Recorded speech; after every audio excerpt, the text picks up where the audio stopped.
Right, like This year, focus on what's truly important to you and let HelloFresh take care of dinner with fresh, pre-portioned ingredients and recipes delivered right to your door.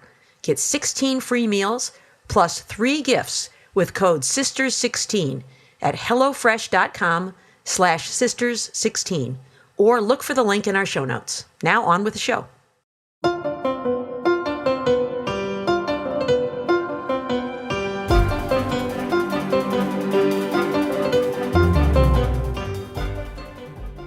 Welcome back to #Sisters-in-Law with Joyce Vance, Kimberly Atkins-Storr, Barb McQuaid, and me, Jill Wine-Banks.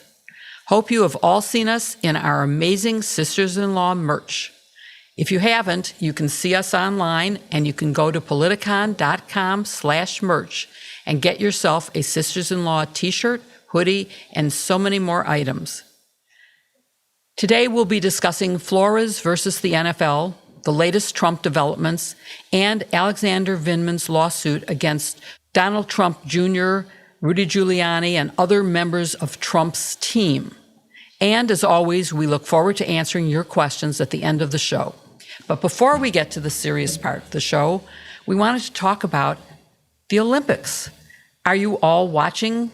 I know the opening isn't until after we record this, but they've already been doing figure skating and moguls and other sports. What have you been watching, Barb? You're our sports guru here.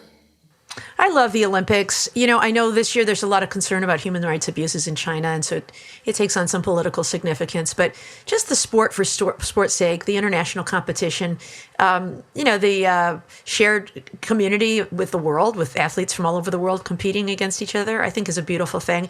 But I love all of it. I love watching it. It inspires me to want me to do things like, on Saturday morning, I'm going to go cross-country skiing because I watch people cross-country skiing and I think that looks fun. I'm going to do that. Of course, I can't do it nearly as well as everybody in the Olympics. But the thing I love the most are the stories that come out of it. There will be some big names, Michaela Schifrin or one of these big names who win a lot of medals, and that's wonderful and it's exciting to watch. But then there are these people you've never heard of, and you'll hear their amazing story. Like Suni Lee, remember her who won the gold medal in gymnastics? I had never heard her name before. And, there was the really sad situation with Simone Biles, who couldn't compete because she was getting the twisties. And so she had to step down. But instead, we heard of Suni Lee, who won and may not have otherwise. So, there's some drama and excitement. And I find some really inspiring and heartwarming stories. Carrie Strug, sticking the perfect landing and the Olympics in Atlanta in '96 still sticks with me. But the Winter Games are beautiful, and I'm looking forward to all of those human stories. How about you, Kim? Do you watch the Olympics? I do say I do like the Olympics. I do share it's dimmed a bit this year for the reasons that you mentioned on the top, and China and human rights violations and all the terrible things, the muzzling of athletes and is really awful. But I was almost, contemplating, as much as I love curling, and I do love curling, y'all. I love curling. As much as I love it, I was like, am I going to watch it? And I checked Twitter, and Leslie Jones was doing running commentary on Olympic sports, and I was just dying. Like, my husband actually checked in on me to make sure that I was amazing. okay, because I was laughing so hard, and that just put the love of it right back in my heart. I might watch it primarily through her tweets, but I am very much looking forward again to this competition. So thank you, Leslie, for bringing the joy back to the Olympics for me. What about you, Joy? And I saw your tweet about her tweet. Yes! And saw she was featuring the figure skaters, and it was a wonderful tweet. So it is a way to follow it. It's so great. It's profane but hilarious. Our listeners should go check it out. And Joyce, what about you? I have to confess, the Olympics are significantly dimmed for me, and I do love the Olympics. I usually watch them start to finish. But I have a lot of difficulty with the fact that they're in China. And so I think, like Kim, I'll be watching the Olympics this year mostly through Leslie's commentary, which I saw last night. And I think profane doesn't even begin to capture it. It's fabulous. And everything she Yes. says is dead on the money, especially her commentary on the ice skating costumes. I'm not sure when I have laughed so hard. So I'm very grateful to her for saving something that would have otherwise been profoundly sad.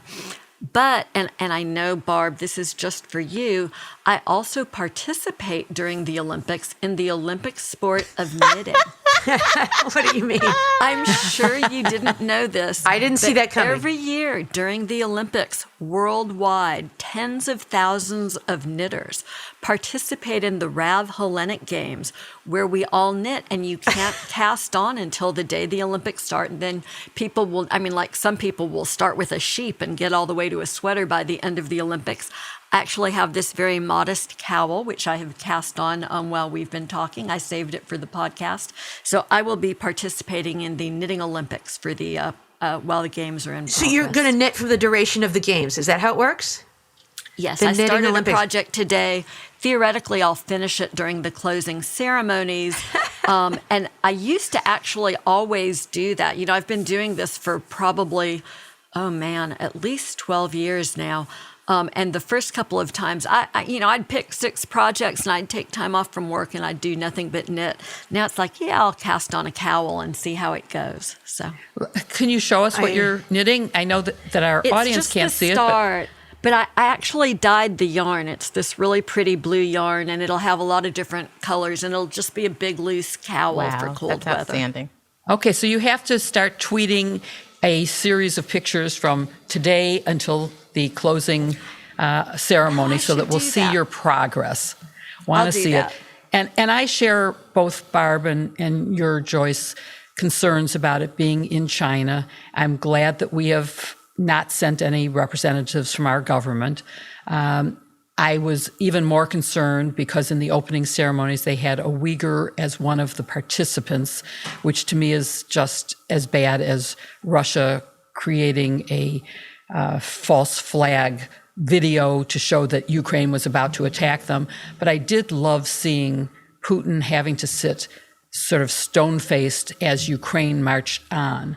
And so that was maybe, a good political moment, but it is concerning. And yet I share completely Barb's joy at the sport of it and the international competition. I particularly love the figure skating, all of it, the pairs and the individuals. And some of you may not have known is Victor Shi, my partner in iGen Politics podcast, used to be a competitive figure skater. What?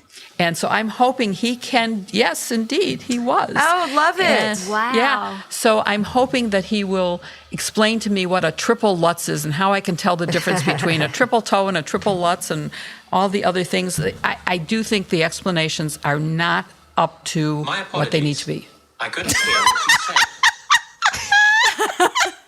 Is that your Siri?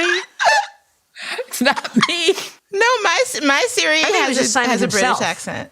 I call her Fiona. Yeah. Oh, really? Well, it wasn't me. My I Siri promise. did that to me once while I was on TV. great. And now I turn all of the home pods Oh, God. off.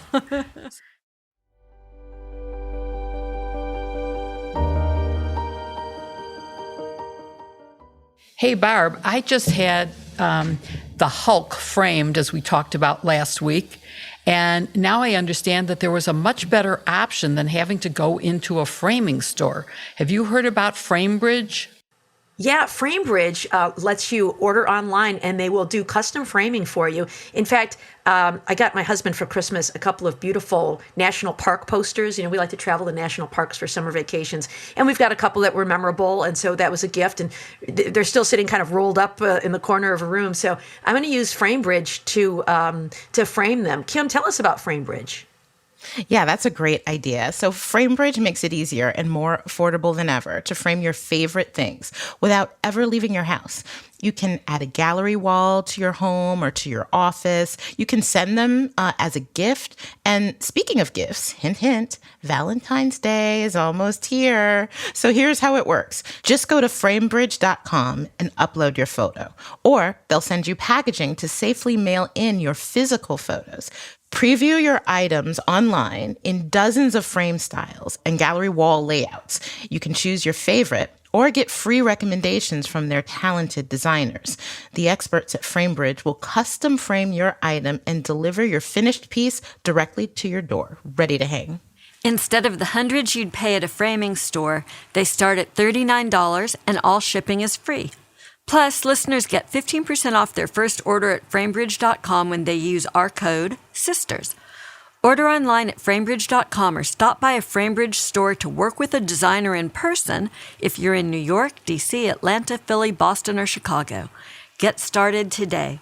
Frame your photos or send someone the perfect gift. Go to framebridge.com and use your promo code SISTERS to save an additional 15% off your first order.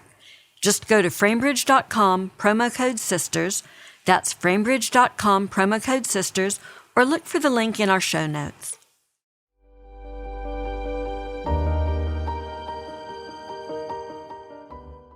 Now it's time for us to move on to a discussion of more serious legal issues of the week. And we did have a lot of trouble picking 3 topics for today, but let's get started with Flores versus the NFL. Yeah, so I think we should start off by talking about race in general. And one of the big race legal stories this week, of course, was the lawsuit that seemed to shake the earth that was filed by former NFL coach Brian Flores, who alleges that the NFL had hiring practices that are racially discriminatory and that violate civil rights laws. Now, at the center of this lawsuit is something called the Rooney Rule, which basically requires that at least one person of color be interviewed for coaching positions.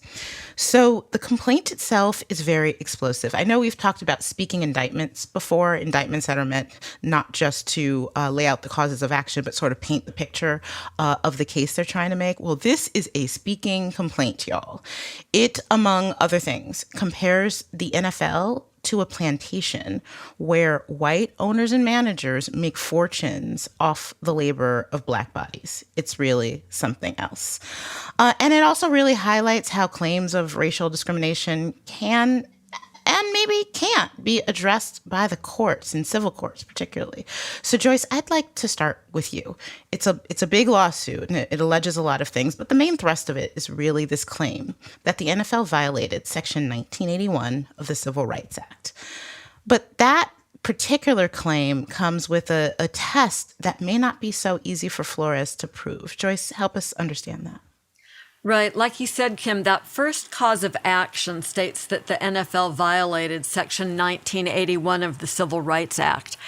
And in 2020, in a case called Comcast versus National Association of African American Owned Media, the Supreme Court ruled that the standard for proving this kind of 1981 violation is a but-for test. The question is, but for the existence of X, would Y have occurred? And the decision in Comcast was 9-0. Ruth Bader Ginsburg wrote a special concurrence, but this was a firm decision by the court. So that's where we are, and that means in order to prevail on this kind of a claim, Flores has the burden of proving that race was the but-for factor in his situation. Even in the early pleading stage ahead of trial, if there is one, he'll have to show that race was the but-for cause of the injuries that he suffered, meaning that the defendants would have acted differently if it wasn't for his race. So there are other causes of action, as you've said in this complaint, basically violations of human rights laws that subjected Flores and other potential class members to disparate terms and conditions of employment relative to their white peers. And again, in those claims, Flores will need to show that teams engaged in discrimination. Here, the operative phrase is acted with discriminatory motivation. And that means his legal team will be looking for smoking guns in the discovery process. And maybe even before the discovery process. One thing when I was a civil litigator that I learned is one of the toughest kind of cases to bring is discrimination, employment discrimination, and other forms of discrimination. Because if you don't clearly just lay out the facts that state a case, a lot of times courts will kick it at the dismissal phase, at very early phases, or it'll go early in a request for summary judgment where you have to literally, it's like you have to conduct a mini trial, put all the evidence that you have forward, put it before a judge, and if a judge rules that you don't have a case, they will summarily rule against you. So it can be really, really difficult to make these claims. Jill, so as Joyce mentioned, this is a purported class action. And also, it's not just seeking money. Flores wants specific things from the NFL. So sort of talk about those two things, the fact that it's a class action and the specific damages that he's seeking. Why do you think he's doing that? Well, I think he's doing it because that is his real goal, is to bring about change. This was a very brave act on his part because it pretty much ends his career in the NFL. It's not an organization that has welcomed challenges in the past. And I think that also goes to what Joyce was talking about, or you actually in your introduction, saying that this was a speaking complaint. It lays out a lot of things that people would have been unaware of.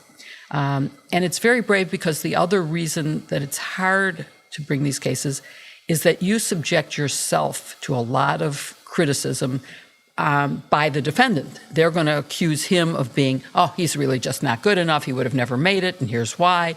And anything in his background will be revealed in the most awful way. So I think it's a hard thing to do, and that money may not be enough to motivate you to ever do it. But if you really are a believer, as he clearly seems to be, in bringing about a necessary change in this sport, and for someone who really believes that black labor is being abused for the benefit of rich owners, rich white owners, then one way to do it is by saying, here are things that will make this situation go away. And it's sort of ironic that affirmative action is going before the court because, in a way, Rooney is affirmative action. It's sort of like, okay, well, when you're interviewing, in order to show that you're not being discriminatory, you have to at least give a chance to somebody. But he has evidence that they weren't really taking it seriously. They made the decision, but they went through the motions of having a person of color come in to be interviewed for positions. So I think it's all put together that the reason for him doing these things is to bring about a real change in how the NFL operates. Yeah, and some of the things that he's specifically asking for are things like funding a committee dedicated to sourcing black investors in the NFL, allowing black players and coaches to participate in more interviewing in more positions, that offers are made in writing as well as termination decisions, just looking for a lot more transparency in exactly how people are hired, retained, and fired within that organization. Barb, you are our resident sports fan. I know you like football. Just give us your thoughts about this case. Yeah, I think this is such an interesting inflection point. It's detailed in the lawsuit, and by the way, it's a really amazing complaint. You called it, Kim, a speaking indictment version of a civil complaint. It's really interesting. I mean, it's a great advocacy piece. It starts with a quote from Martin Luther King. It actually starts with a quote from a text message that Bill Belichick, the coach of the Patriots, accidentally sent, saying, "Hey, congratulations! I heard you're getting the Giants job." And he said, was this sent to Brian Flores? Because I'm interviewing there tomorrow. And then, oh, sorry, never mind. That was sent to a different guy. Oops, never mind. Ixnay, which is how some of this got exposed. Really interesting piece of advocacy. But one of the things he details there is the history of racism in the NFL. There was a time when black players were completely banned from the league. In the 40s, slowly, gradually, hiring black players to play. Not until the 80s did they have a black quarterback because there was an assumption that blacks lacked the faculties somehow to play the quarterback position, kind of the glamour spot. No black head coach until the 80s. Still no black commissioner. And so, really interesting how these things go kind of in baby steps. There'll be a moment, a breakthrough, and then decades go by before there's another. And so the idea of black head coaches, he quotes currently one black head coach, Mike Tomlin of the Pittsburgh Steelers, who's been there longer than any coach, I think, in the NFL, out of 32 teams. But 70% of the players are black. And most of the head coaches come from the ranks of prior players, retired players after distinguished careers. And so what's going on there? I saw a replay, maybe you guys saw this too, of the interview that Ted Koppel did with Al Campanis, 20 or 30 years ago, where he was asked about why aren't there more black, executives in baseball and more black managers in baseball. And he was the general manager of the Dodgers at the time. And he just, outright said they don't have the necessities to make those decisions to be field managers or general managers. Sure, they're great athletes and they can play center field for you. And Ted Koppel keeps saying, wait, maybe you're confused by what I'm asking you. He gives him like 3 opportunities to get out of it, and he doesn't, and finally says, that's just garbage.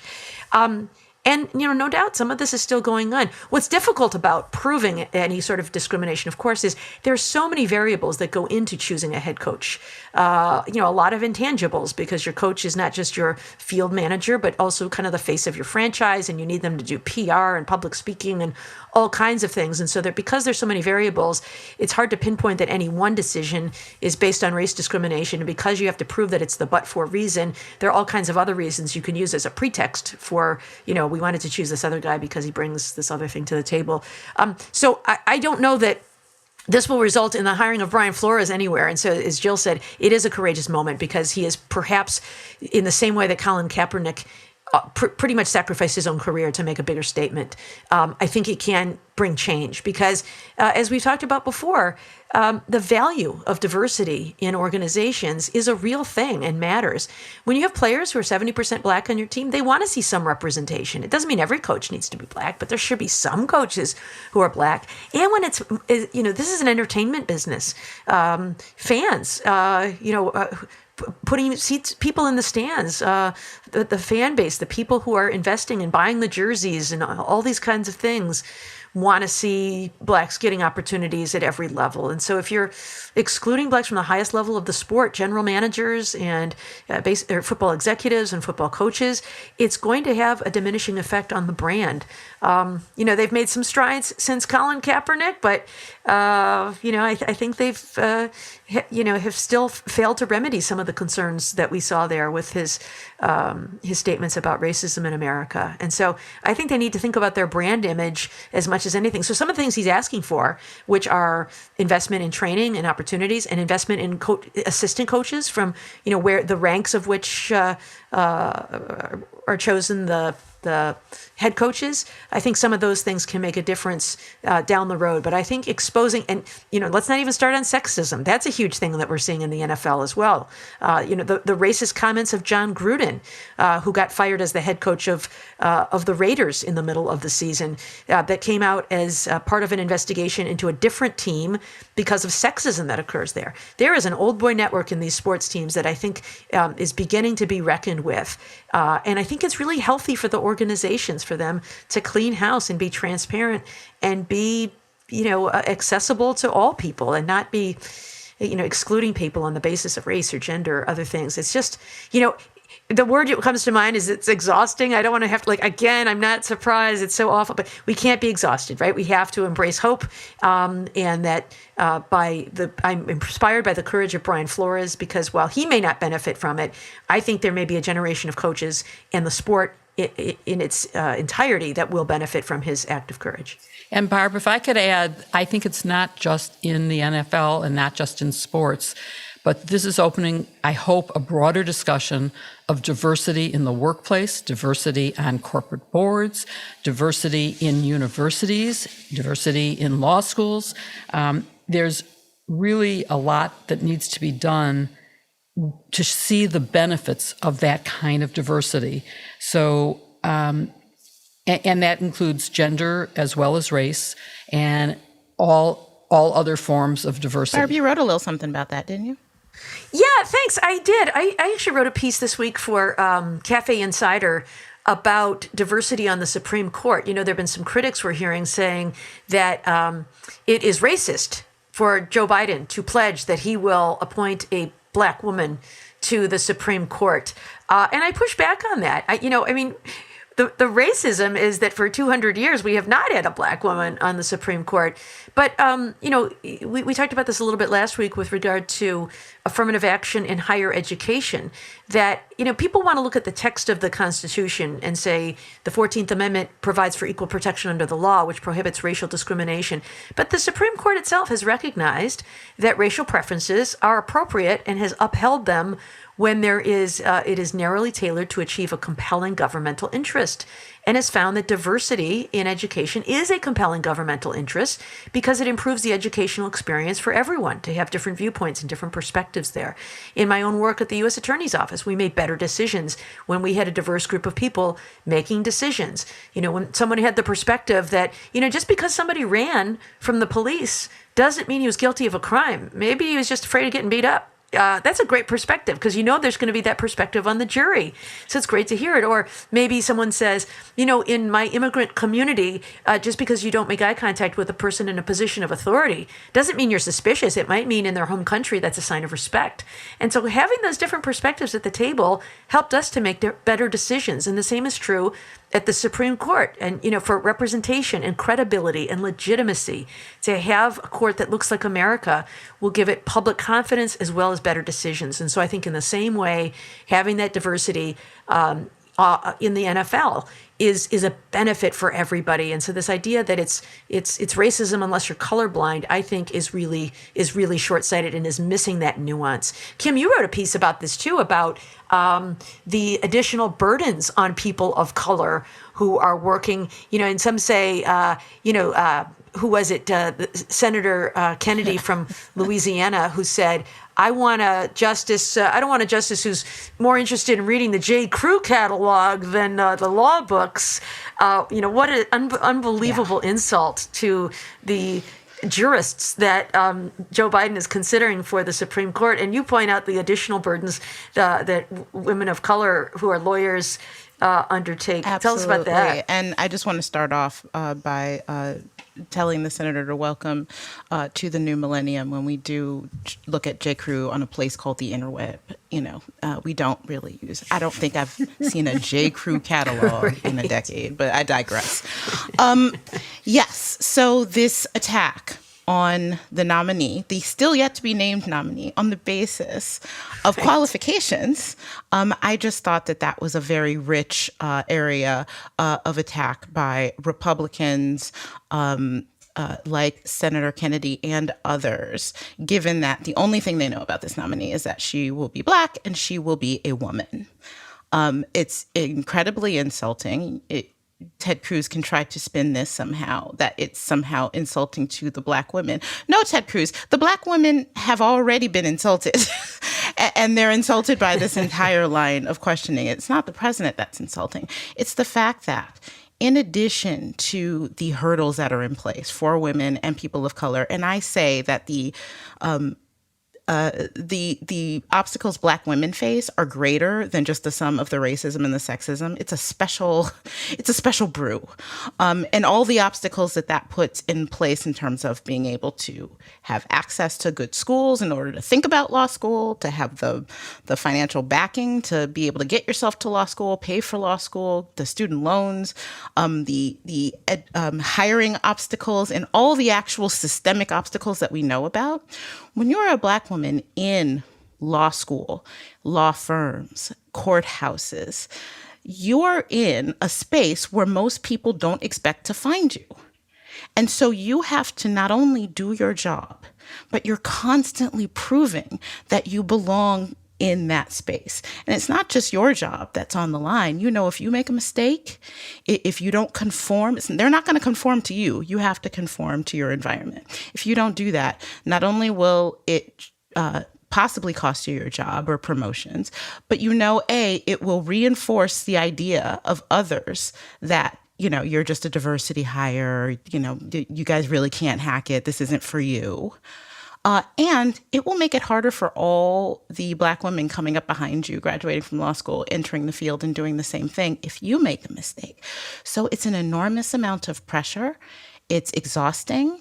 And you have to do it with a smile. One thing that I know won't happen at the confirmation hearings of our nominee when we get her. She will not melt down like a child the way now Justice Brett Kavanaugh did during his confirmation hearing. I like I beer. mean, it's a national disgrace, you know. Although she will actually have reason to be angry and rail out against the racism that's been displayed at her, she will not call it a high-tech lynching. Why? Because then she will look like an angry Black woman. She's going to have to keep her cool, keep her composure. But you know what? She's had a career of experience doing that, so she will be able to do it.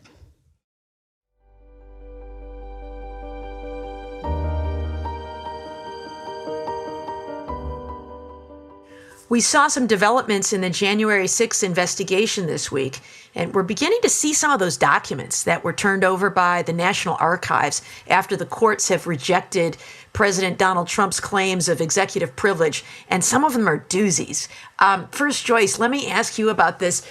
You wrote about this too. We learned about some of those draft executive orders that have been turned over to the committee relating to the proposed seizure of voting machines. And we learned there's been some good reporting this week about some of the drama surrounding those. Can you tell us about what we've been learning about this issue and why it might be significant? Yeah, the reporting has just been riveting. It says that at least two, maybe more, draft executive orders, and actually now we're even learning about conversations that Trump had, all centering on seizure of voting machines. First, Trump tried it with Bill Barr at the Justice Department, and at least DOJ has technically some authority to investigate election fraud. But Barr rejected Trump. Clearly, it was out of bounds. And at that point, what we've now seen is this draft executive order that circulated that would have authorized the Department of Defense to seize voting machines. And so we have at least two executive orders that we're aware in circulation, one for DOD and one for DHS. A very interesting question here, because now there's this direct linkage to the president being involved in this plot. It's just not some crazy Kraken thing that Sidney Powell was circulating. And so there's this very interesting question that I haven't seen anyone address that I've been dying to raise with you guys. And the question is, what exactly did they think that they were going to do with those voting machines? I have a really good friend, a former probate judge here in Alabama who ran the nuts and bolts of elections for 20 years.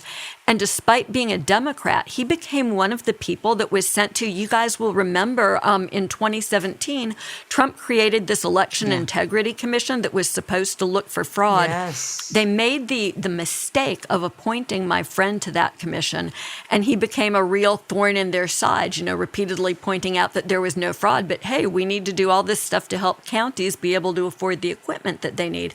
And so I asked him, what do you think they were going to do with the machines? And he said, there's not really anything that you can do unless you're super sophisticated to completely wipe those machines. There's backups, there's paper ballots. And so that's sort of what I've been wondering. What is it that they were going to do? Was this really just a clown car conspiracy where they had no idea what they were about, but it just sounded like a good idea? Were they going to seize the machines and then just tell lies about what was on them, right? Just seize them and never let them see the light of day again. In some ways, it doesn't matter whether they were incompetent conspirators or competent conspirators. This notion that they would take these serious steps, illegal steps, to try to intervene and overturn the election, I think increasingly this evidence is just becoming a snowpocalypse of evidence. And the question that I have more and more is, where's DOJ? We heard the Attorney General promise us in his January 5 speech that DOJ was investigating. I'm waiting to see the signs of that. Yeah, that's super interesting, Joyce. Trump's MO has always been this, I don't really need any there. I just need to say there's some there and let me do the rest. He said that to the president of Ukraine, just announce an investigation. He was asking the DOJ people to just announce. So, if he seizes the machines and just says, we detected fraud, like that's enough. So I don't know what it was, the but one thing really that sinister. sticks in my mind is how Sidney Powell and Rudy Giuliani kept saying the evidence is coming. And even in court cases, they would say, well, we have this evidence that we will present. And I wonder if they thought they were going to get something off of the machines. I'm very thought they could make curious about something up. this. Or if Yeah. they could just fabricate it once they had the machines. Yeah. I think fabricating it is what they had in mind. They cannot have possibly thought that there was anything more to it than that. It was Well, a we know Bill clown Barr car. told them there wasn't, right? In December. Exactly. Bill Barr told them it wasn't. So, this wasn't like a good faith expectation, I don't think. You make the point that Trump said, just keep something alive and leave the rest to me and the members of Congress. Just Yeah. It's such an established Republican members MO of for Congress. him. It's one of those things where the law has this concept that you can actually introduce evidence of prior bad conduct by a defendant, stuff that you couldn't normally get into evidence, if it helps to establish the way that they've operated over and over. And this is what Trump does all the time. It just reeks of his involvement. Yeah. Hey, Jill, let me ask you about another aspect that has come out in the past week or so. There's been this disclosure of memos by other lawyers for Trump describing a strategy for overturning results in swing states. Can you tell us about those memos and why they might be important to the investigation? Yes, a great question, because it goes back even further than some of the other election overturning activities. This goes back to November, there was one memo, and in December, a second memo. And it shows, again, the underlying overarching conspiracy that this was all about overturning the election. One of the memos was received by a lawyer in Wisconsin named Trupius, if I hope I'm saying his name correctly, James R. Trupius. And the other, it came from a lawyer who actually has, I looked him up on, LinkedIn, and he, is a Harvard law grad. He clerked for two very good law firms as summer associates. And so it's hard to say how unserious these memos were, but they were suggesting ways to overcome the real election results. And it was part of the pressure on Vice President Pence to say, you have the power to overturn this election. And Trump recently said those exact words. He had the power to overturn it. He should have overturned it. And today, which is yesterday if you're listening to it now, Pence has finally spoken out saying that he didn't have the power and that Trump is wrong to have said that he had the power. But they were suggesting that it was a reasonable course of action to have all of these fake electors, for example, and to have them meet in December, as is required of electors. They were supposed to meet on December 14th. And it also made January 6th the key deadline. So that's one of the reasons they're so important, is it focuses on January 6th as we have until then to get this undone. Let's just play for time. Let's drag it out. Let's make sure that by the 6th, we can maybe get things going, which, of course, by the time they didn't reach that, that's what led to the call out to fight like hell and march to the Capitol, which is what led to the violence of January 6th. So all of this was meant to have the fake electors start to meet on the 14th and to swear that they were the duly elected electors, that Donald Trump had won. And this is a ridiculous idea, but they thought, well, at least we could use it to throw confusion and chaos and to give a reason for Pence to say, we're going to have to put this to Congress because we can't have a decision because there's two slates of electors. There aren't two slates of electors. There's only one certified, but this is what they were thinking. So shame on these lawyers who submitted these to the National Archives, to the Congress, and to courts. And I think that's grounds for their being disbarred because they lied to a court. And that's the very least of what should happen to them, to say nothing about criminal conspiracy to interfere in an election. Yeah, so we've got these kind of two different threads coming. This thing about the seizing of the machines and the thing you just discussed, Jill, with this effort to submit false slates of electors. And as all this new evidence is coming to light, Kim, let me ask you about this. It seems like Donald Trump is becoming more vocal in defending the January 6th attackers. Last weekend, he had one of these rallies, and he said that he would consider pardons for the January 6th attackers if he returns to the presidency.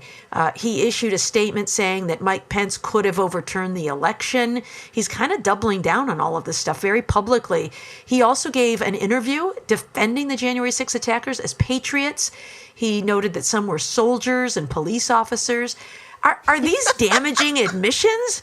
Or is this just, the same strategy that he used kind of effectively to undermine the Mueller investigation? I think very clearly it's both. First of all, you have someone who is the very last thing on his mind is, perhaps I shouldn't say this thing that came into my head because that could be used against me, or that could be seen as an admission and make it easier for one of these cases used against me to be proven. No, he's just going to because he's never been held accountable for anything before. So I don't even know.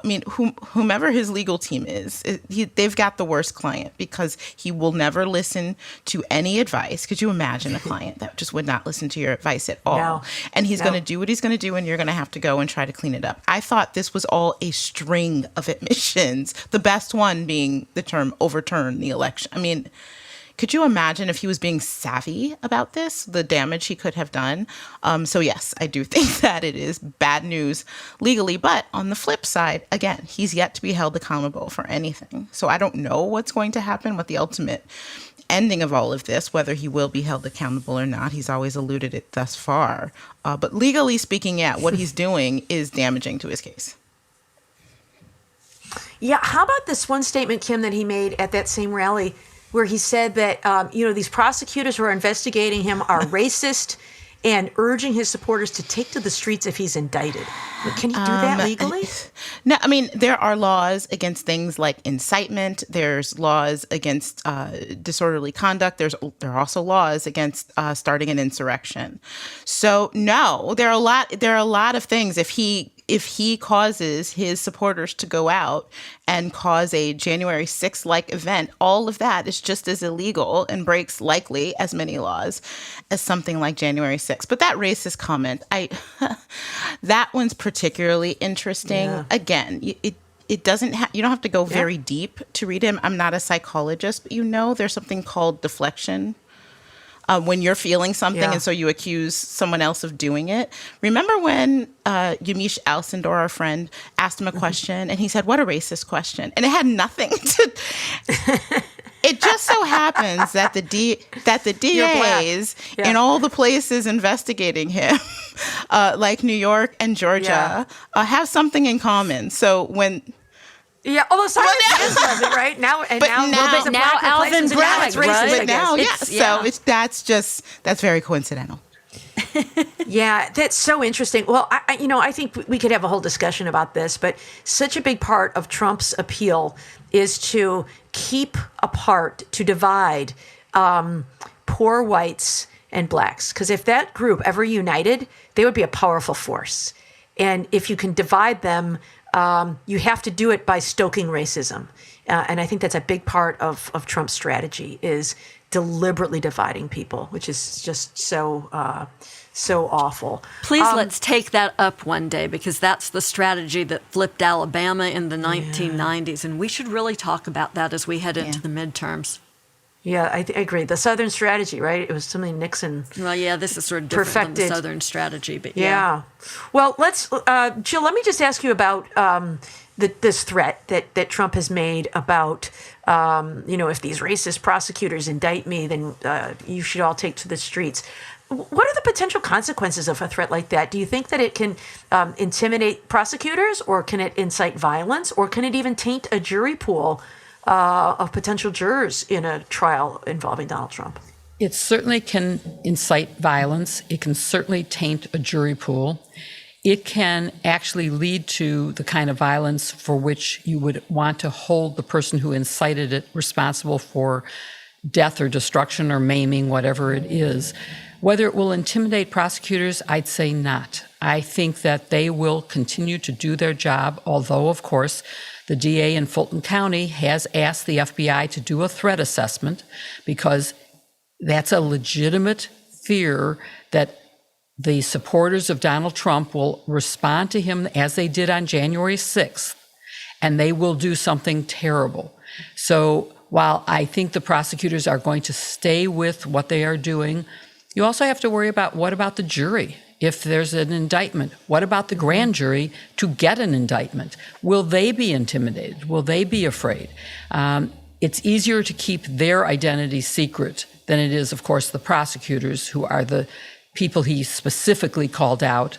So it's a terrible thing, and it could lead to, I would hope, accountability. But as we've been saying, where is Merrick Garland? And where is the accountability for all of the terrible things that have happened? Yeah, I hope it's coming. And I am one who is as urgently as we need accountability. I think we can all appreciate it takes a lot of time to put it together. I'm still hopeful that they're working on it. But Joyce, I just want to think about a threat like this and Donald Trump's strategy in making a threat like this. I mean, I don't know if it's a threat, but it's an invitation for protesters to take to the streets. Do you think it would give any pause to the prosecutors? Like, we better not indict because we might have civil unrest or a riot or overthrow of the government on our hands? Or will it just strengthen the resolve to hold him accountable? Oh, I don't know about you, Barb, but every time somebody threatened me, if I continued on with the case, I know I just folded my cards and went home, right? I suspect that these prosecutors are all made of sterner stuff, both Alvin Braggs and Fonnie Willis down in Georgia, and then, of course, Tish James, who's the Attorney General, who's working with Alvin Bragg in New York. There's nothing like a good threat to get your juices going when you're a prosecutor. And I remember there was a period of time where I was working on a case where some threats had been made, and if I wanted to go running at lunch, which was what I did every day, I was supposed to have an agent running with me. And that certainly made me double down on my resolve to get everything ready to go in the case pretty quickly. I think that Trump may have had not the desired effect on prosecutors. But look, I don't think we should be glib about what he did here, because this isn't taking out a contract on a prosecutor. This is threatening round 2 of the January 6th insurrection, except against a local prosecutor. Yes, she's asked the FBI for protection. This notion that she did, but let me say I love what she did. I think she's very smart, and she could have just picked up the phone, right, and called Chris Wray, the director of the FBI. They're both Atlanta prosecutors. She didn't. She put it in a letter, and she made it very public. And I think this is the answer to your question about her response to the threat. She sort of doubled down, and she said, we're not going to be moved. We have a job to do. And FBI, I may just be the district attorney in Fulton County, but it's up to you to protect my courthouse and my people, because we've got work to do down here. Yeah, and another good topic for a future episode would be the kinds of threats that prosecutors get, or even the kinds of threats that the media get, and all of us have gotten in our various roles. It's a very real thing, and I think it's a real danger to democracy. And I agree with you, Joyce, that I think that it will only strengthen the resolve of the prosecutors involved to say it's all the more important that I show that I will not be intimidated. But Jill, let me just ask you one last question, and we'll probably need to wrap up this segment. I remember that it was Gerald Ford who said about Richard Nixon, rather than pursuing further crimes against him, that it was important to pardon him because our long national nightmare was over. It was good for the country to get closure and move on. He was trying to avoid something awful, which could have been terrible for the country. Is there any concern that indicting Donald Trump would be so explosive that it is better for our country to avoid it? Or have we learned from maybe Gerald Ford made a mistake then? Do you have a thought on that? I do. And let me start with, I disagreed with Gerald Ford at the time it happened. And I've had the experience now of being on a panel at the Ford Library and Museum to discuss his action of pardoning. And while I think he was well motivated, I think it was wrong. I think that if Nixon had been indicted, that maybe there would have been a message sent that would have stopped Donald Trump. But there's a big difference here that is probably more important than that, and that is the threat has not gone away. Richard Nixon resigned and was gone and lost good point. power immediately. Donald Trump this week is saying the same lies about the election fraud and even this threat and his promise of, if I'm elected again, I'll pardon all the people who were January 6th insurrectionists. These are things that are threatening our democracy right now today. So whatever reason there might have been in Gerald Ford's mind to pardon Nixon, whatever there might have been in the mind of Leon Jaworski in not letting us indict Nixon, which is something that I fought for the day he resigned. We fought to bring he was now just a private citizen. Why not indict him? We had more than ample evidence. And I don't know what, Leon was thinking and saying, no, that's the wrong thing to do. It's very different now because now you have to stop an ongoing threat. Yeah. It's not something that's gone away. So yes, indict Donald Trump based on evidence, based on meeting all the elements of the crime, based on being able to convince a jury, even of Trump supporters, of the danger that he poses. Yes, indict. That's such an interesting insight, Jill. Thank you for sharing that. I love your wisdom with that historical perspective. Joyce, I think a better project than the Knitting Olympics would be you should start a knitting project and you will not finish it until Donald Trump is indicted. It might be the longest scarf ever. Okay, Barb, I'll take that one under advisement.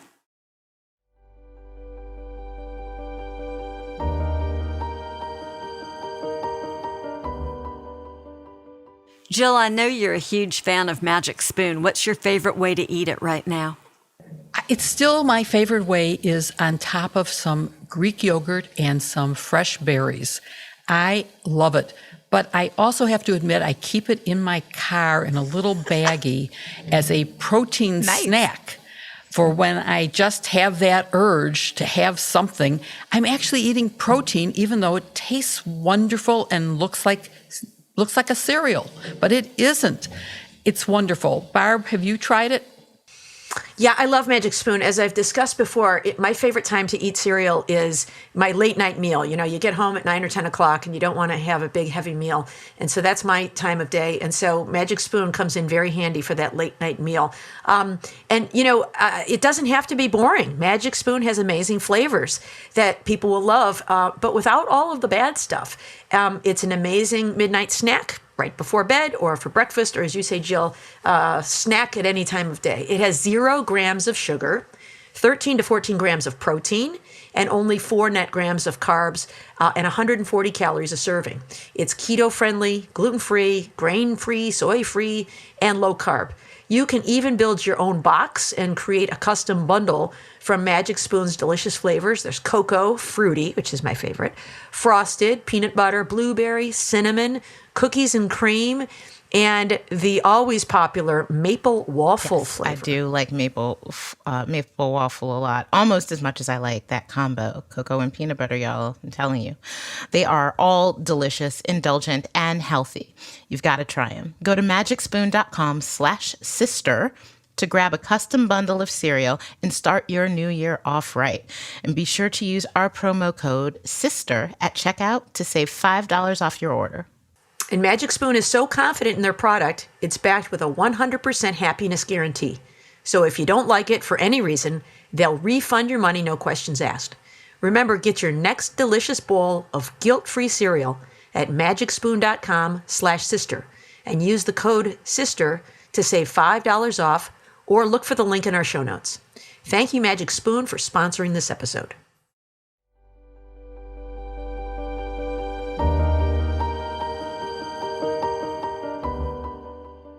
Here, right matters.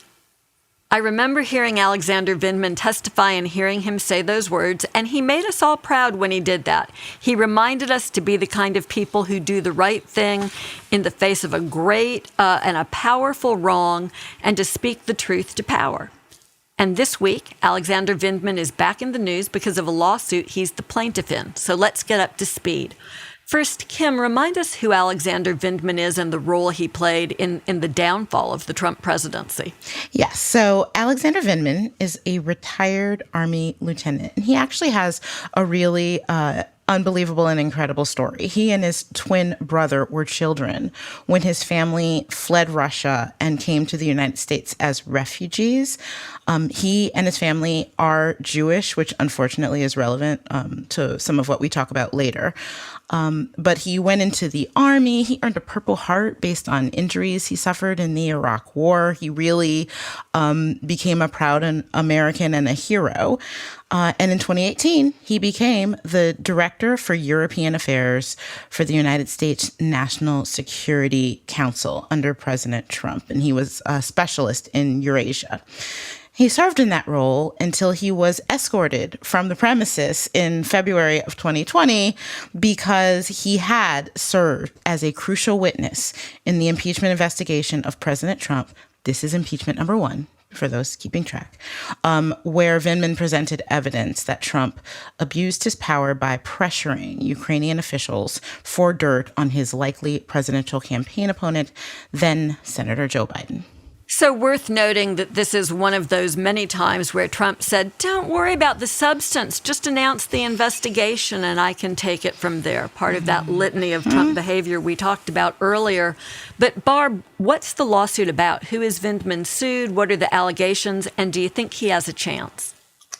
He has sued Donald Trump Jr., Rudy Giuliani, and 2 members of the Trump administration, the Deputy Chief of Staff, Dan Scavino, and Julia Hahn, who worked in communications at the White House, and basically alleges that they conspired to smear him, to retaliate against him for his testimony at that hearing, in violation of the law.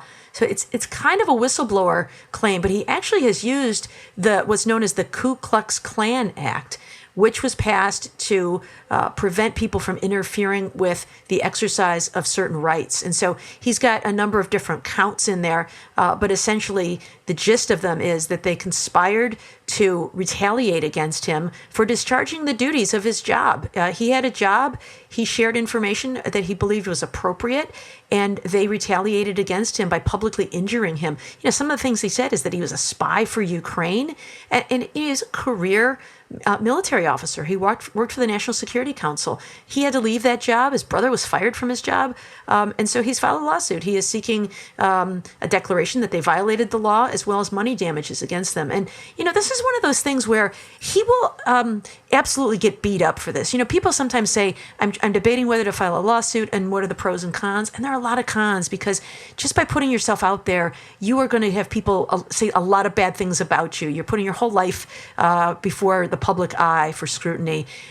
So he's not going to be, benefit a whole lot from this. He might get some, money damages, but mostly he's doing it to take a stand, to say you can't do this. Here, truth matters. And so I'm really, I don't know him, I've never met him, but I'm really proud of him for taking a stand here.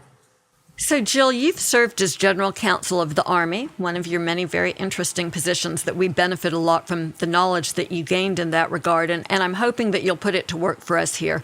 Is what happened to Vindman, is that sort of treatment of a member of the military typical? Is that politics as usual when you get to that sort of a high rank and work inside of the White House?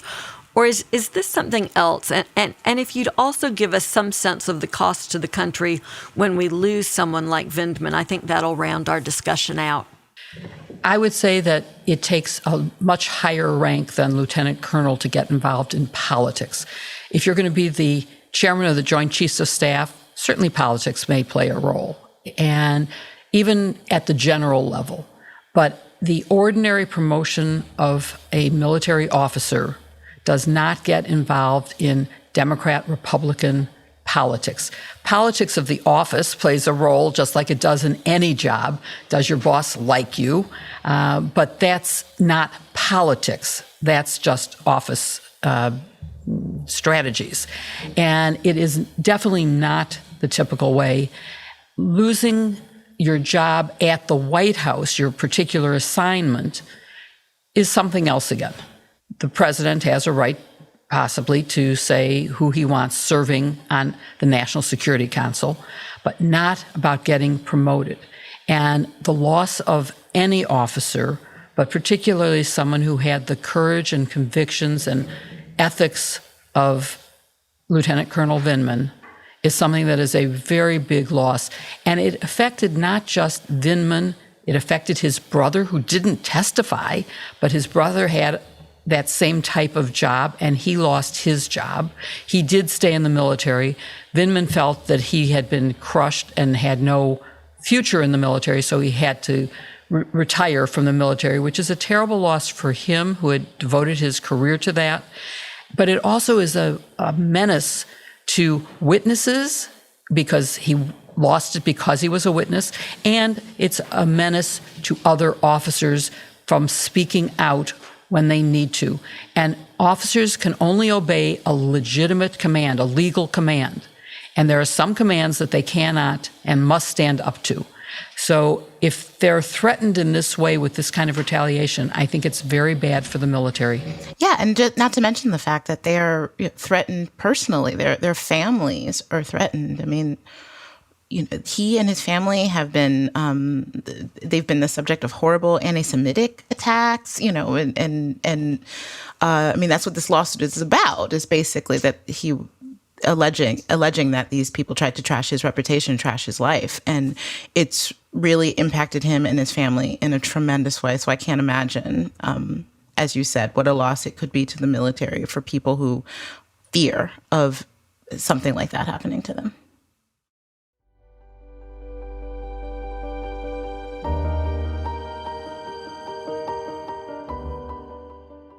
Hey, Barb, you know that I love to read, but I literally have a stack of books, a mile high on my bed, next to my bed, on my shelves. And I have trouble figuring out what to read first. What should I do? Yeah, well, Blinkist is a good way to do that, because you can get little previews through Blinkist in just a short period of time to figure out what you might like to read in more depth. Or you can look at Blinkist if you just want to get a taste of something maybe you don't have time to read about. But, there's always stuff I'm interested in, like how the human mind works, how memory works, how sleep works. And a lot of those things can be learned in a short period of time with Blinkist. Certainly there's things we need a deeper dive in, but, for things you don't have time to dig into deeply, Blinkist is great. How about you, Joyce? Have you been using Blinkist? I do. I use Blinkist mostly to decide what to read next, but as I'm listening to you, Barb, I'm convinced that I might want to delve into some books I wouldn't otherwise get a chance to read. We all have limited time, and Blinkist really can help. So with 2022 here and the perfect time to up your game personally and professionally, we're here to recommend Blinkist to you. Blinkist is a powerful self-improvement tool that takes top nonfiction books and gives you key takeaways in text and audio explainers called blinks that you can digest in just 15 minutes. Imagine learning the things you never had time for and getting exciting new perspectives that will upgrade your life and your career. Use blinks to tackle procrastination, get started on developing an idea or business, take your projects to the next level, or absorb titles like The Work-Life Balance Myth by David McNeff or Hyperlearning by Edward Hess. And I certainly want to be talking about the work-life balance lately. But for me, I loved Bob Woodward's Sphere for its deep insight into the flaws, dangers, and destructive actions taken by the Trump administration. Not only does it bring those deeds to light, but it shows us what we're up against so we can resolve to stop it and make sure we do everything possible to make sure our democracy survives. And that's certainly what all of us at Sisters-in-Law are about. But Blinkist is the way to find it. And right now, Blinkist has a special offer just for our audience. Go to Blinkist.com/sisters to start your free 7-day trial and get 25% off a Blinkist Premium membership. That's Blinkist, spelled Blinkist. Blinkist.com/sisters to get 25% off and a 7-day free trial.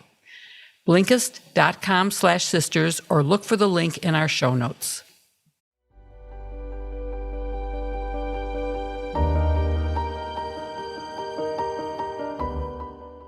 It's now time for one of my favorite parts of the show, which is our questions from listeners.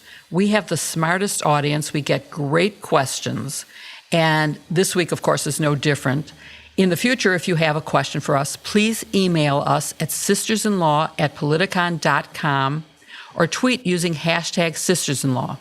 If we don't have time to get to your questions during the show, keep an eye on our Twitter feeds throughout the week, where we sometimes answer some of the questions that we didn't get to during the show. Today, I'm going to take a question first from Kathleen O. And she asks, what are your thoughts about the suspension of Whoopi Goldberg for saying that the Holocaust was not about race? And let me start with you, Kim. Yeah, that was a very interesting thing. Just to summarize, for people who haven't seen it, Whoopi Goldberg talking about the Holocaust was trying to distinguish it, saying that it wasn't about race, it was about man's humanity to man, either saying or insinuating that because everyone involved was white, it was not race. And I certainly would realize that would be problematic. I was happy that she apologized very quickly and said that she had had discussions with people, that she got a better understanding of what it was about and what the import of what she was saying was. And she apologized. She was still suspended for 2 weeks. And, in terms of the punishment, there are all kinds of policies that govern all of us in an employment setting. If I violate a rule at the Globe or MSNBC or NPR, I could face repercussions. So I don't know whether 2 weeks, if that was the right thing or not. I was happy that she seemed to understand that what she did not only was wrong, but that it had an impact, that there was a consequence to it. And I think that's how we learn, right? And that's how I think sometimes there's not as much room as there used to be for redemption for people. And the point that you want to have is for people to learn and do better. You don't just want to punish them. And I could understand that. Look, I've spent a lot of time with, all kinds of different people. I thought I had a pretty enlightened and progressive view of the world, including when it came to how you think about Judaism. What are the Jewish people? I've been to Israel. And I sort of thought of it as, well, it's cultural. It's not really religious because I know a lot of people who are not religious. And, it's something bigger. But even that wasn't exactly right. I learned something from an explanation by Jonathan Greenblatt at ADL that just says, the problem is people are trying to compartmentalize it, trying to call it one thing. And it's so many different things, all of those things, race, nationality, religion, culture at once, and none of those things. It's something of its own. And when you're trying to compare it apples and oranges, that's where things go wrong. And I could appreciate that as a journalist because, of course, like a journalist loves a category, right? We like to be able to categorize things and compare and contrast the categories and all. So it's something that I do feel in my gut trying to do, even though in my head, I think I want to get this right and I want to understand these things in an important way because that's the only way that you can talk about them. So I appreciated the conversation. I learned something. I thought I knew a lot. And I think it's a lesson that we can all, and we must all keep learning. Yeah, I thought the four of us had some really interesting conversations around that this week as we thought through answering this question and discussing our reflections on it. Number one, what she said I thought was incredibly insensitive because she seemed to be diminishing anti-Semitism as compared to racism. So I think the gist of it was, just really misguided. I do appreciate that she gave a fulsome apology. And I just think it's a great teachable moment for all of us to think about, because I haven't thought about anti-Semitism as also being racism. I've thought of it as being more religious discrimination. And Jill, you enlightened me. You shared something that helped explain that it is all of those things. And that, the Holocaust was about exterminating a race, racial cleansing. And so I think thinking about it more broadly is really useful. And I think Kim's point about categorization is really useful. These categories are human constructs, and it doesn't matter what we call it or how we categorize it. Hatred of people as a group is just wrong. And so I think that we get, too worked up about, whether it's racism or whatever it is, anti-Semitism is really destructive to our country. But I also thought it was just the value of diversity. In our little group here, we've got Jewish representation, we've got Christian representation, we have Black and white representation. And I thought that we all had, came at this from different perspectives that was really useful. And, because we trust each other, we were able to have a good conversation about it in a safe space. And so I think we want to try to replicate that here on air. I agree with you completely about it being a teachable moment, and that maybe a conversation on The View would have been a better punishment than suspension. But I do want to stress that while we may not have a race listed as Jewish on the U.S. Census or any other form that you ever have to fill out, it was the Nazi view that matters. And the Nazis saw the Jews as an inferior race to the master race of the Aryans, and so that it is very much a race-based discrimination. And so saying that it wasn't racial was wrong. But I agree, and I think we'll post on our show notes Jonathan Greenblatt's ADL statement about explaining this and why they forgive her and think that she has learned from this. And also, I can't quite pronounce his name, but there's the thing that I sent you, Barb, was from a British comic who really gave, in just a few, maybe a minute or two, a really good explanation of why it mattered. And I think I'd like to have that on our show notes as well. And Joyce, why don't you close us out on this, because it is such an important issue.